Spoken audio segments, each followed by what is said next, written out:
Hello friends, मैं के प्रजापति आप सभी का स्वागत करता हूं हमारे यूट्यूब चैनल स्टडी कर पर। फ्रेंड्स, हम लोग कर रहे हैं आरआरबी एएलपी एंड टेक्नीशियन 2018 के पेपर सॉल्यूशन की सीरीज, जिसमें ये डे 6 का सेकंड शिफ्ट का पार्ट 2 है, जिसमें हम 41 से लेकर 75 तक के क्वेश्चन को डिस्कस करेंगे। इससे पहले की भी हमने जो है डे 1 से लेकर डे 5 तक की वीडियो और सभी शिफ्ट की, और जो है डे 6 के शिफ्ट 1 की भी वीडियो बनाई हुई है। आप प्ले लिस्ट में जाके उन सबको भी देख सकते हैं। चलिए शुरू करते हैं आज के क्वेश्चन। अणुओं का गठन करने वाले परमाणु की संख्या को क्या कहते हैं? वो होती है एटॉमिसिटी की संख्या। एटॉमिसिटी निकालने, देखिए अणुओं का गठन हो गया तो इसमें कितने परमाणु हैं? 2। तो एटॉमिसिटी कितनी हो जाएगी? 2। अगर ये इसका पूछता अमोनिया में कितने जो एटॉमिसिटी कितनी है, तो इसमें एक अणु जो है, एक परमाणु जो नाइट्रोजन का, 4 परमाणु जो हाइड्रोजन के, तो कितने हो जाएंगे? अमोनिया का 3 होता है ना, NH3, तो कितने हो जाएंगे? 4। एटॉमिसिटी उसकी हो जाएगी 4। नेक्स्ट क्वेश्चन, यहाँ पे परमाणु संख्या क्या होती है? जैसे कार्बन है, कार्बन का C6 12, ये इसकी परमाणु संख्या होती है ना। परमाणु भार होता है उसका 12। आइसोटोप्स क्या होते हैं? वे जिनकी परमाणु संख्या समान होती है ना, और उनका द्रव्यमान भिन्न होता है, उसे जो है आइसोटोप बोला जाता है। नेक्स्ट क्वेश्चन,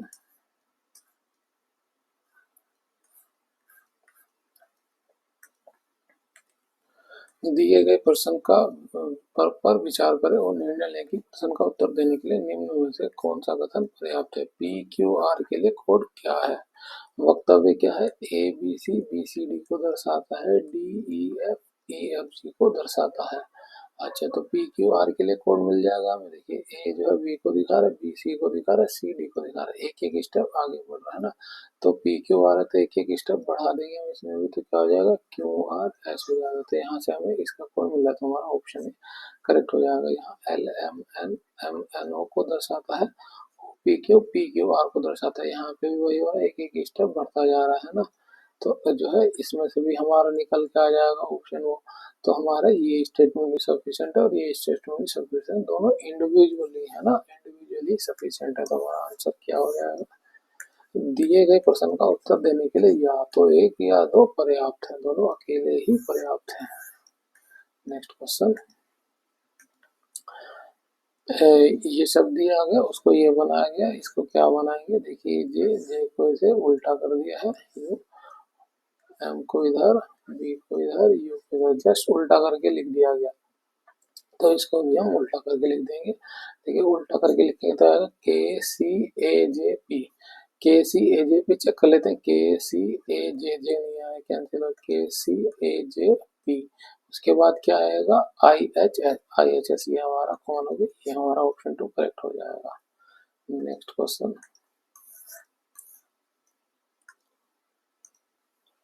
किसी वॉशिंग मशीन का विक्रय मूल्य इसके क्रय मूल्य का 1/1/3 है, पर लाभ प्रतिशत ज्ञात कीजिए। किसी वॉशिंग मशीन का विक्रय मूल्य क्या होता है? Selling price. इसके क्रय मूल्य क्या होता है? सीपी है ना, कॉस्ट प्राइस का 1/1/3 है। 1/1/3 है, तो इसको क्या लिख सकते हैं? 1/1/3 को 3 का 4 है, 4/3 है। इस सीपी को हम इधर लें तो क्या हो जाएगा? एस पी बटा सी पी बराबर 4/3। जो जिसके सामने वही उसकी वैल्यू हो गई। ठीक है, पूछ रहा है लाभ प्रतिशत, तो एस पी ज्यादा है, 4 आ रहा है, सी पी का 3 आ रहा है ना, तो इन दोनों का अंतर क्या होगा? प्रॉफिट है 1 का, सीपी क्या है? 3। इसका हम परसेंटेज निकालें तो 100%। कितना हो जाएगा ये? 33 सही, तो 1/3%। ये हमारा ऑप्शन 2 करेक्ट हो जाएगा। नेक्स्ट क्वेश्चन,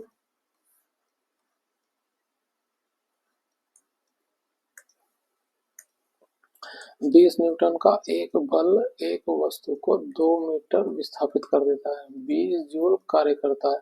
बल और विस्थापन के बीच का कोण निकालना है। देखिए, डब्ल्यू का जो फॉर्मूला होता है एफ डी कोस थीटा होता है। ठीक है, अभी तक जो जितने भी डिस्प्लेसमेंट होते हैं वो ओरिजेंटल होते हैं, तो उसमें कोस जीरो का मान 1 हो जाता, तो इसकी जरूरत नहीं पड़ रही थी। यहाँ पे इसने पूछ लिया है ना, 20 न्यूटन का बल, तो ये 20 हो गया। डिस्प्लेसमेंट कितना है? 2 मीटर का है। ठीक है, कार्य कितना हो रहा है? 20 जूल का है, ये 20 जूल कार्य हो गया।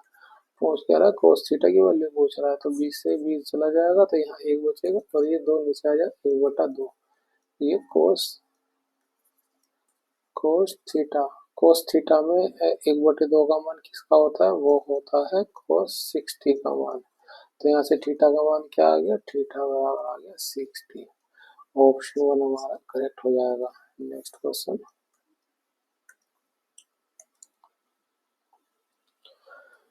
मनुष्यों में एक संयोजी ऊतक के उदाहरण को पहचाने। संयोजी ऊतक क्या होता है, वो होता है हड्डी, और क्या होती है, रक्त।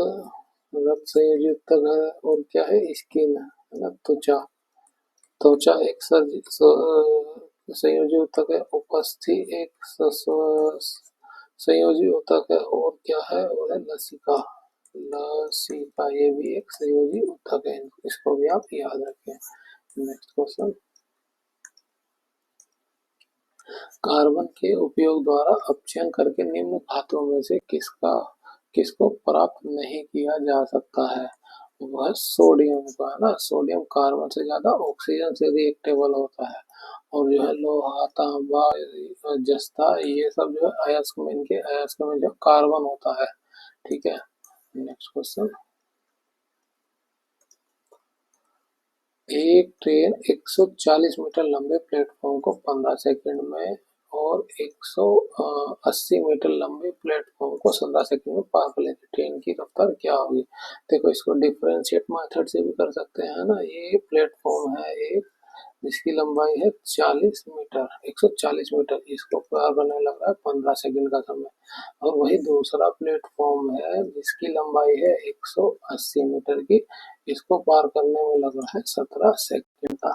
ठीक है। ट्रेन की स्पीड सेम ही है, तो इसे एक्स्ट्रा कितना चलना पड़ रहा है, 140 है तो एक्स्ट्रा चलना, 180 में से 40 घटाए, 140 घटाएंगे 40 आएगा, यानी एक्स्ट्रा 40 से चलने में उसे समय कितना लग रहा है, समय लग रहा है 17 - 15 2 सेकंड का समय।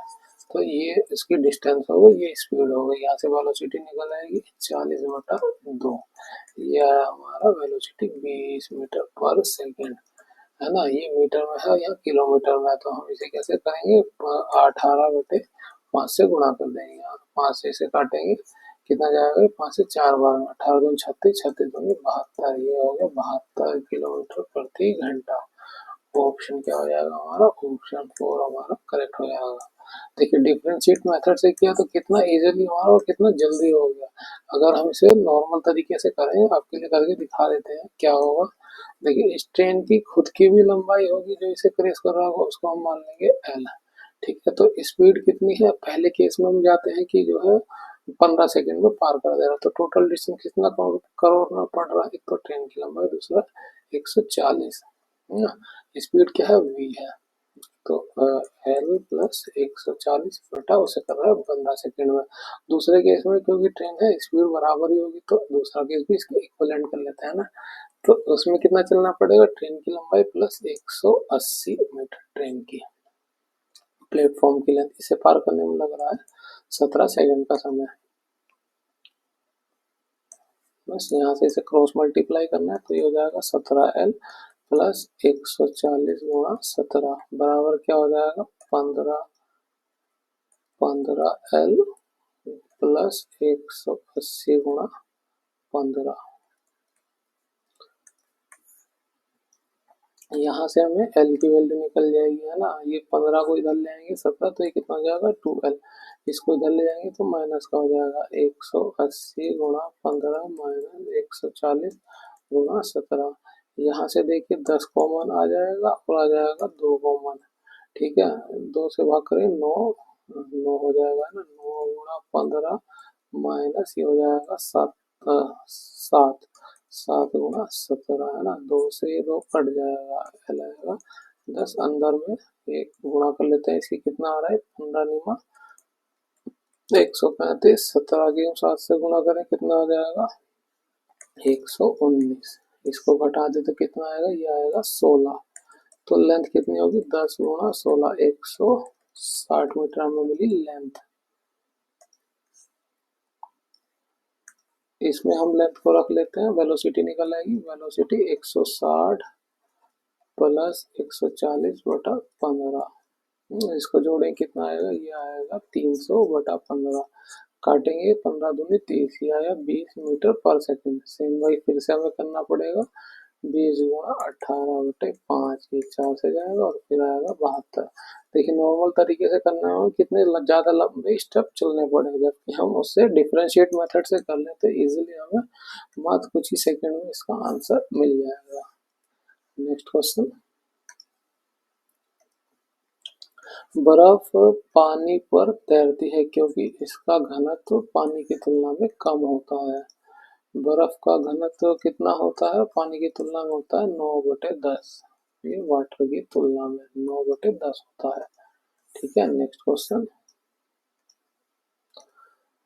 तीसरे आवर्त के तत्वों में कक्षों की संख्या कितनी होगी। तीसरे आवर्त में कक्षों की संख्या 3 हो जाएगी। पहले आवर्त को पूछा तो कक्षों की संख्या 1, दूसरा आवर्त में कक्षों की संख्या 2। इसको आप ऐसे भी याद रख सकते हैं। नेक्स्ट क्वेश्चन, दिए गए वक्तव्य को सच मानकर चलें और ये तय करें कि कौन से सा निष्कर्ष वक्तव्य में से तर्कसंगत रूप से अनुसरण करते हैं। वक्तव्य क्या है, केवल काम करने और कोई मनोरंजन ना करने से जैक सुस्त बन गया है। अच्छा, तो निष्कर्ष क्या निकला है, काम करना महत्वपूर्ण है नहीं, है ना, वो लगातार काम कर रहा है और मनोरंजन ना करने में सुस्त पड़ेगा, तो ये महत्वपूर्ण इतना नहीं है, ये गलत हो जाएगा। हमें खेल के लिए काम से समझौता करना पड़ता है, बिल्कुल। अगर आपको जो है चुस्त रहना है तो आपको जो है खेल के काम के साथ समझौता करना ही पड़ेगा। तो हमारा आंसर क्या हो जाएगा, केवल निष्कर्ष 2 का अनुसरण करता है। नेक्स्ट क्वेश्चन, एक पंखा 4% की हानि पर 3600 रुपये में बेचा जाता है। यदि इसे 4200 में बेचा जाता तो कितना लाभ या हानि होता। 4% हानि पर बेचा जा रहा है तो इसका सेलिंग प्राइस कितना हो जाएगा, वो हो जाएगा 96%, जो बराबर हो जाएगा 3600 रुपये के, है ना। 3600 में बेचा जा रहा है, उसे 4200 में बेचा जाता, 4200 में बेचा जाता तो इसका लाभ या हानि कितना होता, हम उसको मान लेते हैं वो x% आता है ना, तो बस क्रॉस मल्टीप्लाई कर दिए x की वैल्यू के लिए, x उधर चला जाएगा, 96% की गुना इससे हो जाएगी 96%, 4200, 3600 आ जाएगा उसके बटे में, 2 जीरो से 2 जीरो कैंसिल हो जाएगी, 6 से 6 बार में, 6 से 7 बार में, 6 से इसे काटे तो 6 कम 6, 6 चौक 36, 6×6 = 36, है ना, 6×7 = 36 बचेगा, तो 16 की गुणा 7 से करें, ये कितना आएगा, ये आएगा 16×6 = 112, 112% आया इसका सेलिंग परसेंटेज, है ना, सेलिंग परसेंटेज आया 112%। ये 100 कॉस्ट प्राइस के 100 कॉस्ट प्राइस होता है 100%, तो ये उससे ज़्यादा वो माइनस कर देंगे तो कितना आएगा, प्रॉफिट आएगा 12% का। तो ऑप्शन 4 हमारा करेक्ट हो जाएगा। नेक्स्ट क्वेश्चन, उस सही समूह का चयन करें जो निम्नलिखित वेग आरेख को दर्शाता है। अच्छा, ये दिया है, ठीक है। मांस खाने वाले जानवर बाघ और दिया है गाय। मांस खाने वाला जानवर कौन होता है, बाघ होता है, और गाय जो शाकाहारी होता है, ये अलग हो गया, है ना, शाकाहारी, तो ये बिल्कुल सही बैठ रहा है। बाकियों का चेक कर लेते हैं, बाकियों क्या बैठेगा, मांस खाने वाले जानवर बाघ और शेर, तो मांस खाने वाले बाघ और शेर दोनों ही होता है, तो उसका एक सर्कल के अंदर आता है। घास खाने वाले जानवर बकरी और अंदर, इसमें ये भी ऐसे ही बनता है, ये मांसाहारी का केस हो जाता और ये शाकाहारी का, शाकाहारी। घास खाने वाले जानवर गाय और हिरन है, तो ये भी इसका ऐसे ही बनता है ना, केवल हमारा ऑप्शन 1 में ही जो है अलग अलग बन रहा है इस तरह का। नेक्स्ट क्वेश्चन, यदि 10 ओम के एक प्रतिरोधक में 1.5 एम्पियर की विद्युत धारा बनती है तो 1 मिनट में निष्कासित ऊर्जा की मात्रा कितनी होगी। देखिए इसके लिए फॉर्मूला होता है P = I² टी। आई कितना दिया है 1.5 एम्पियर, 1.5 क्या लिख सकते हैं, 3/2 भी लिख सकते हैं ना, तो 3 का स्क्वायर करेंगे तो हो जाएगा 9, 2 का स्क्वायर करेंगे 4। प्रतिरोध कितना दिया है 10 ओम का। टाइम कितना दिया है 1 मिनट दिया है, 60 सेकंड कर देंगे, है ना, 4 से करेंगे और काटेंगे तो आएगा 15, 15 चौके 9.5, 15 से 9 से गुणा करेंगे आएगा 135, 10 है तो ये भी हो जाएगा गुणा 1350 वाट हो जाएगा। ऑप्शन 2 हमारा करेक्ट हो जाएगा। नेक्स्ट क्वेश्चन, कुछ आंकड़ों में 15 प्रेक्षणों का योग 434 प्लस एक्स है। यदि आंकड़ों का मान एक्स हो तो एक्स का मान क्या होगा। देखिए बहुत ही बेसिक क्वेश्चन हो गया ये। औसत का फॉर्मूला क्या होता है। औसत का फॉर्मूला होता है कुल योग बटे संख्या, है ना। औसत कितना दिया, ये माध्य ही औसत होता है ना। ये एक्स दिया हुआ, कुल योग कितना है, प्रेक्षणों का कुल योग 434 प्लस एक्स है। संख्या कितनी है, वो है 15। बस इसको सोल्व कर लीजिए। ये 15 की गुणा इधर हो जाएगी, हो जाएगा 15x बराबर 434 प्लस एक्स। एक्स इधर चला जाएगा तो हो जाएगा 14x 434। इससे भाग करें तो ये आएगा 4 से भाग 14 से 3 भाग 14 3 42, एक बचा तो ये 14 14, तो x का मान आएगा हमारा 31। ऑप्शन 4 हमारा करेक्ट हो जाएगा। नेक्स्ट क्वेश्चन,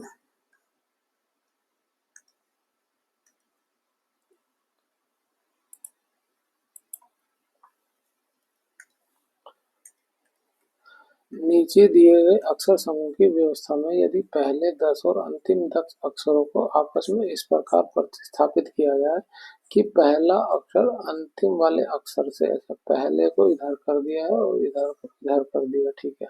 दूसरा अक्षर अंतिम वाले से पहले से, है ना, ये वाला इधर से हो जाएगा और इसको इधर कर दिया है, ठीक है। तो जस्ट उल्टा हो गया। तो जो हमें लेफ्ट कहे तो हम राइट से शुरू करेंगे और राइट कहे तो लेफ्ट से शुरू करेंगे ना, हमें बदलने की जरूरत नहीं है यहाँ पे। तो से और शेष इसी क्रम में प्रतिस्थापित। तो नई व्यवस्था में दाहिने ओर से 5वां अक्षर बताना है।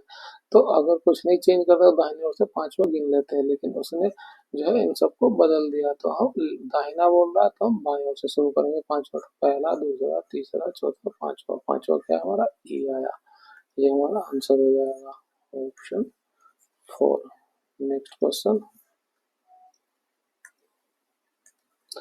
भारतीय मूल के एक अंग्रेज गुरिंदर चड्ढा को 2017 के लिए सिख जुबेल पुरस्कार से सम्मानित किया गया। गुरिंदर किस क्षेत्र से प्रसिद्ध हैं, वह फिल्म निर्माण से।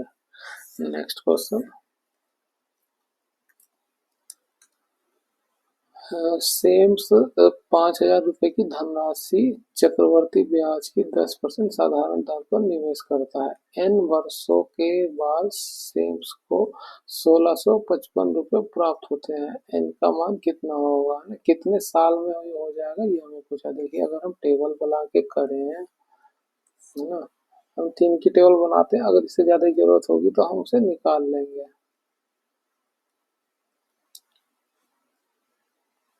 इस तरह से टेबल बनती है, ठीक है। तो हम 5,000 का 10% निकालें तो ये आएगा 5,000 का 10%, एक जीरो से इधर, ये आया 500, है ना। ये वाला कॉलम होता है हमारा एस आई का, है ना, और ये टोटल होता है सी आई का। तो फर्स्ट ईयर क्या होता है, फर्स्ट ईयर तो जो सी आई और एस आई दोनों ही कॉमन होता है। तो फर्स्ट ईयर जो मिलेगा इंटरेस्ट मिलेगा 500। अगले साल भी अगर देखें तो 500 तो हमें मिलेगा ही मिलेगा। तो ये टोटल ही हो गया 1,500, और ये दिया हुआ 1,655। तो हमारा ये अगर हम एक 500 और जोड़ देंगे 4 साल में करने के लिए तो ये 2,000 हो जाएगा। तो इसका मतलब है ये इसी 3 साल का है ये, है ना। अब देखिए पूरा निकाले तो इस 500 को पे भी हमें 10% का ब्याज मिला तो कितना हो जाएगा 50। इस 50 पे भी हमें अगले साल 10% का ब्याज मिला तो हो जाएगा 5, है ना। और इसका कितना हो जाएगा, ये इन दोनों का 10%, तो जस्ट हम डबल कर दें। ये कितना हो गया 155, इन तीनों का योग। इसका योग कितना, इन तीनों का योग कितना हो रहा है, ये हो रहा है 1,500। इसको जोड़ दें तो कितना हो जाएगा, ये हो जाएगा 1,655। ऑप्शन हमारा 3 करेक्ट हो जाएगा। एक ये तरीका हो गया टेबल से। दूसरा हमारा ये तरीका हो सकता है कि इसको हम ये हमारा टोटल इंटरेस्ट हो गया, ठीक है, और ये हमारा प्रिंसिपल अमाउंट हो गया। और तो हम अमाउंट निकालें, प्रिंसिपल अमाउंट क्या होता है, principal plus total interest. Principal कितना है 5,000 है, टोटल इंटरेस्ट कितना है 1,655। इनको जोड़ लें तो क्या आएगा 6,655। ठीक है, इसका हम रेशो निकाल रहे हैं ना, अमाउंट और प्रिंसिपल का। अमाउंट कितना आ जाएगा 6,655, प्रिंसिपल कितना 5,000।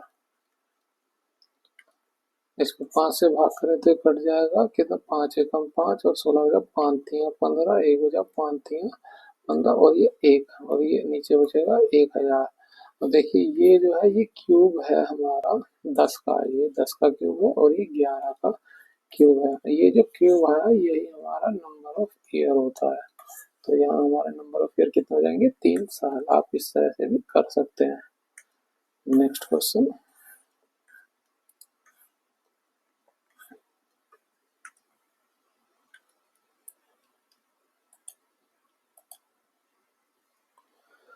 निम्नलिखित आंकड़ों से प्रत्येक को केवल एक बार प्रयोग करें ताकि 3 समूह बन जाए। इस तरह से बनाए गए 3 समूह हैं।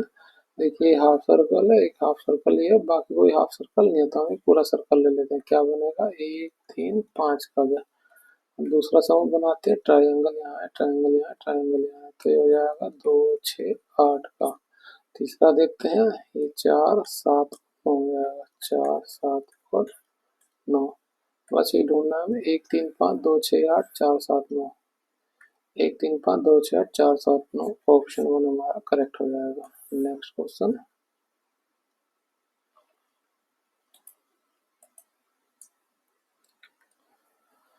भारतीय मूल के सुंदर पिचाई निम्नलिखित में से कौन सी कंपनी के मुख्य कार्यकारी अधिकारी हैं। वह गूगल के, लेकिन अभी ये पुराना क्वेश्चन हो गया है। नेक्स्ट क्वेश्चन,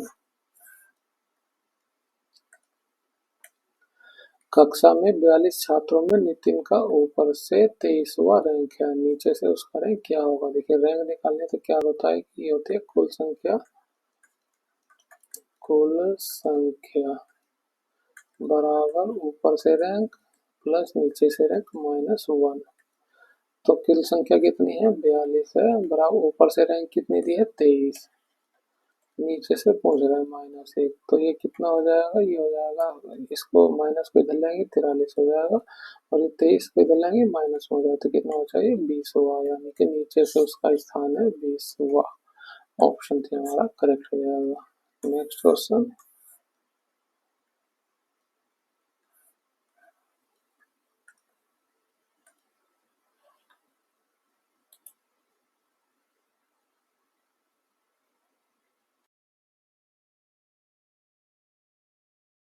सी एल इधर चला गया, तो देखिए कैसे करेंगे, CLOUD,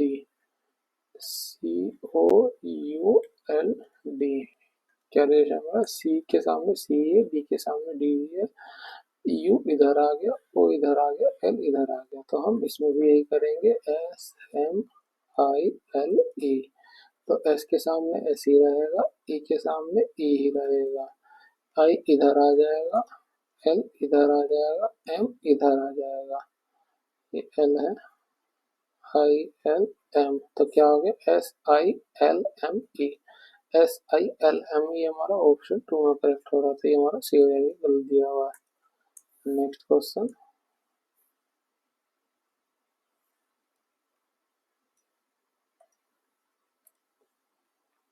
रघु का टैंकर एक जलाशय को 4 घंटे में भर देता है। जलाशय आधा भरने के बाद इसी तरह के 3 और टैंकर खोल दिए जाते हैं। जलाशय को पूर्णतः भरने में कुल कितना समय लगेगा। अच्छा, देखिए टैंकर है जो 4 घंटे में उसको भर दे रहा है, हम इसकी मान लेते हैं कि टैंकर की एफिशिएंसी है 1। ठीक है, पर टैंकर की एफिशिएंसी 1 है, तो यहाँ चार चार समय में जब हम एफिशिएंसी गुणा करते हैं तो हमारा आता है टोटल वर्क, है ना। ये हो गया टाइम और ये हो गया एफिशिएंसी। ठीक है, एफिशिएंसी जो हमने 1 मानी थी, तो ये टोटल वर्क हो गया 4। इस टोटल वर्क का आधा हिस्सा तो हमने एक टैंक से करा है ना, और बाकी का आधा हिस्सा 4 3 और टैंक्स हो गए, तो टोटल 4 हो गया, है ना। तो यहाँ पे आधा हिस्सा जो है एक टैंक से कर, जिसकी एफिशिएंसी 1 है, तो 1 से भाग करेंगे तो कितना हो जाएगा, ये आया 2 घंटे। ठीक है, अब यहाँ पे 3 टैंक और आ गए, तो 4 टैंक हो गए, चारों की एफिशिएंसी है 1, तो कितना हो गया, 4 हो गया। तो 2 को जब 4 से भाग करेंगे तो ये आएगा 0.5 घंटे। ठीक है, पूछा गया जलाशय को पूर्णतः भरने में कितना घंटा लगेगा। तो 2 घंटा आधा आधा भरने में लगे, बाकी का आधा भरने में 0.5 का समय लगेगा, 2.5 हो जाएगा। और 2.5 को क्या बोल सकते हैं, 2 घंटे 30 मिनट। नेक्स्ट क्वेश्चन, नीचे दिए गए कथन को सच मानते हुए निर्णय कीजिए कि कौन सा निष्कर्ष दिए गए कथन का तर्कपूर्ण अनुसरण करता है। कथन क्या है, कोई लड़की कूद नहीं सकती है। देखिए ये लड़की हो गई, कोई भी लड़की कूद नहीं सकती है, तो ये कूदना इधर हो गया। कुछ लड़कियां तैराक हैं, तो कुछ लड़कियां ये हो गई तैराक। पुरुष तैराक कूद सकते हैं, हमें क्या पता, यहाँ तो कोई तो पुरुष का जिक्र नहीं, तो ये ऑप्शन तो गलत हो गया। कुछ तैराक कूद सकते हैं, कुछ तैराक पूछा है, यहाँ तो हमें लड़कियों के बारे में पता है, तो ये भी गलत हो गया। आंसर क्या हो जाएगा हमारा, ना तो एक ना ही दो का अनुसरण करेगा। नेक्स्ट क्वेश्चन,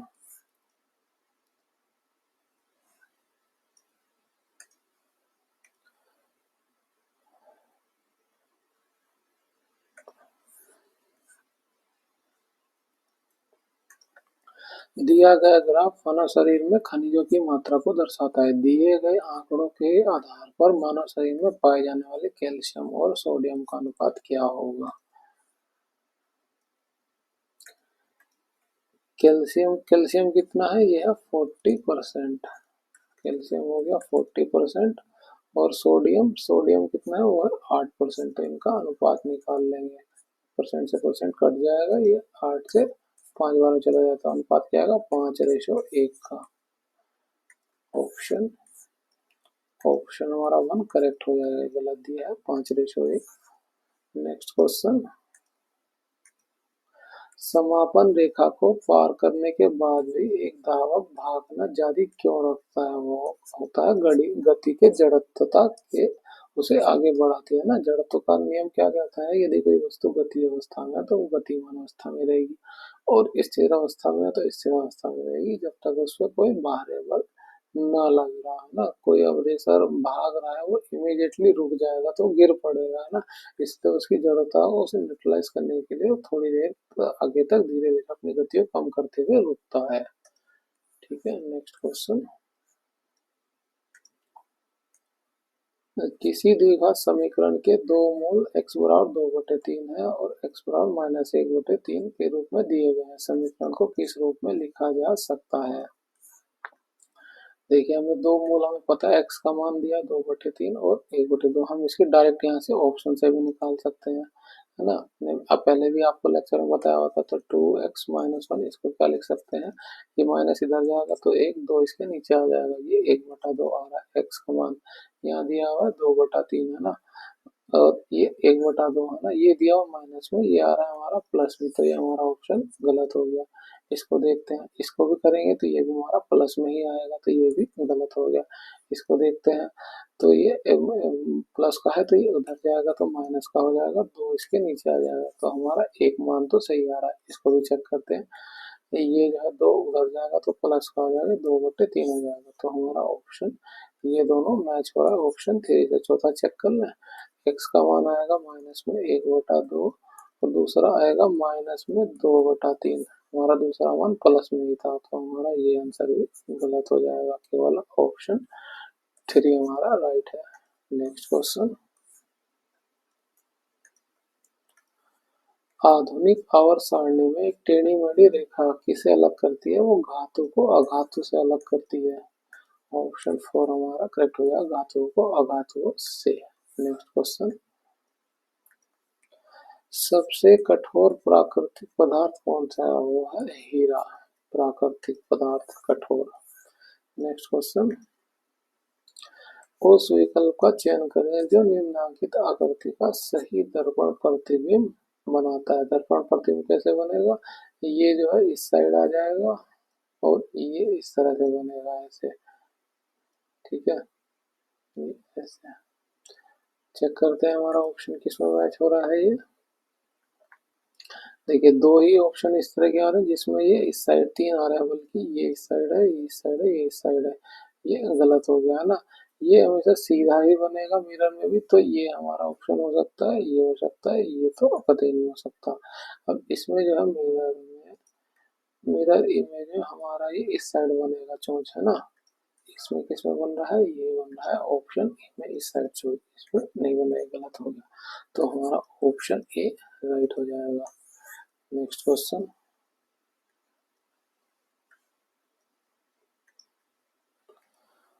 उस विकल्प का चयन करें जो शेष तीन विकल्पों से भिन्न है। अच्छा देखिए डब्ल्यू एक्स वाई जेड है ना, इधर से लास्ट वाला डब्ल्यू और फिर शुरू से एक्स वाई जेड सीक्वेंस बन रहा है। ऐसे ही एफ जी एच आई ये सीक्वेंस चल रहा है हमारा। यहाँ पे आई एम एन ओ ये कंटिन्यू हो रहा है। यहाँ पे क्या हो रहा है, M N O P sequence इस तरह चल रहा है लास्ट से। तो हमारा ऑप्शन ये राइट हो जाएगा, जो कि गलत है। मतलब ये सही है ऑप्शन।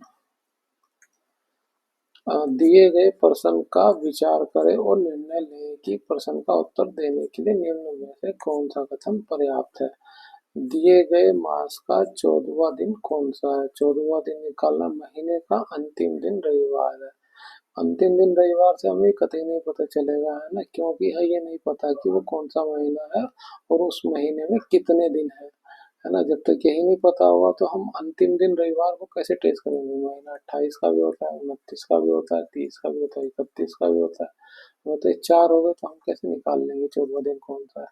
लेकिन मास का चौथा शनिवार 25वां है। 25 तारीख को कह रहा है कि ये शनिवार है, तो यहाँ से 14 घटा दें तो हमारा जो है 13 तारीख मिल जाएगी। 13 तारीख को शनिवार, उसमें एक जोड़ दें तो हमें दिन का पता चल जाएगा, है ना। तो हमारा जो है केवल ऑप्शन टू ही कथन को देने के लिए आंसर के अकेला कथन दो पर्याप्त है, जबकि कथन अकेला अपर्याप्त है। नेक्स्ट क्वेश्चन, एक दशभुज के विकर्णों की संख्या कितनी होती है। एक का मतलब एक, 10 का मतलब 10, कितनी हुई 11 भुजाएं। विकर्णों की संख्या कितनी होगी, इसके लिए फॉर्मूला होता है एन एन माइनस थ्री बटा टू। टू है ना, ये एन में क्या रखेंगे, ये नंबर रखेंगे, तो 11 गुणा 11 - 3 रखेंगे तो 8 हो जाएगा बटे दो। दो से काटेंगे 4 बार, कितना है 11 चौक 44। ऑप्शन 4 हमारा करेक्ट हो जाएगा। नेक्स्ट क्वेश्चन,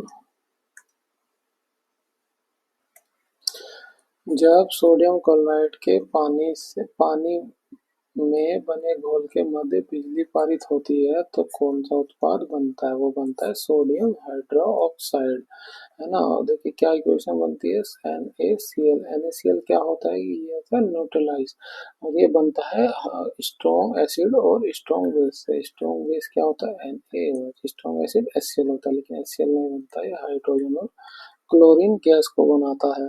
ठीक है, और जो क्लोरीन होता है वो क्लोरीन एनोड से चिपक जाता है और हाइड्रोजन जो है वो कैथोड से चिपक जाता है। ठीक है, इसको भी आप याद रखें। नेक्स्ट क्वेश्चन,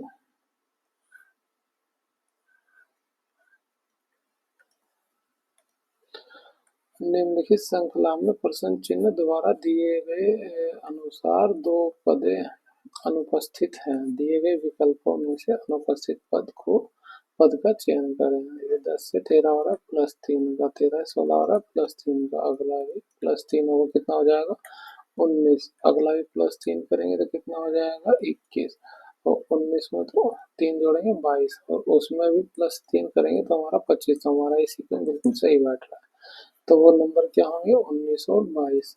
चेक करें, केवल ऑप्शन 4 में मिला 19 और 22। अगर हमारा 19 और 22 कॉमन होता तो हम पहले अल्फाबेट की वैल्यू को निकालने की जरूरत पड़ती है, यहाँ हमें नहीं पड़ेगी। फ्रेंड्स यहाँ पर हमारे पार्ट 2 के 75 क्वेश्चन 41 से लेकर 75 क्वेश्चन कंप्लीट होते हैं। अगर आपको हमारी वीडियो अच्छी लगी है तो हमारी वीडियो को लाइक करें, शेयर करें और सब्सक्राइब करें हमारे चैनल को। और इससे पहले भी हमने जो है 16 सेट्स के वो सॉल्यूशन अपलोड किए हुए हैं, आप प्लेलिस्ट में जाइए उनको भी देखिए। Thank you.